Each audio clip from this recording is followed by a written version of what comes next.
स्वास्थ्य और शिक्षा में बजट का एलोकेशन 2%, 2.5% ये इनका एलोकेशन है। तो ये जो 10 साल से हमको ये व्हाट्सएप पे एडवर्टाइजमेंट मिल रहा है, एक जमाने में आता था कि सारा काला धन आ जाएगा, रबर की सड़कें होंगी, 30 रुपए लीटर पेट्रोल होगा, दूध तो फोकट के भाव मिलेगा, उसमें से ये कुछ भी नहीं दे पाए हैं।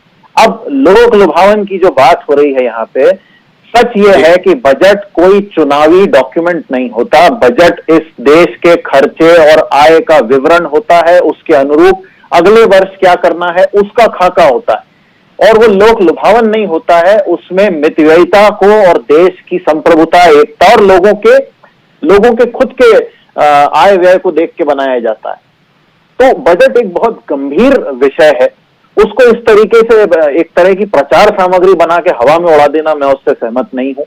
और मैं देश का ध्यान, और जितने भी लोग इस कार्यक्रम को देखेंगे उन सबका ध्यान मैं इस बात पर जरूर दिलाना चाहता हूं कि हमारी वर्तमान जो मंत्री जी हैं, वित्त मंत्री जी, उन्होंने आज कम बोला है, बहुत अच्छी बात है, उनकी इच्छा।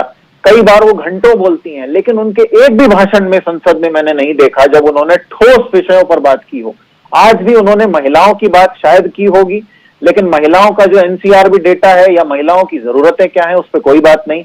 युवाओं की बात की, लेकिन उनकी बेरोजगारी की जो चिंता है, जो मैंने आपको बताया, उस पर कोई बात नहीं। किसानों का नाम ले लिया, लेकिन किसानों की स्थिति क्या है, जीडीपी का नाम ले लिया, लेकिन पर कैपिटा इनकम क्या है, इस पर यानी कि गंभीर विषयों पर कोई ध्यान नहीं है। देश के लिए इस समय बहुत जरूरी है कि हम सच को देखें, और ये महंगे प्रचार सामग्री से सजा हुआ इनका ये जो प्रचार तंत्र है उसके आगे जरूर देखें।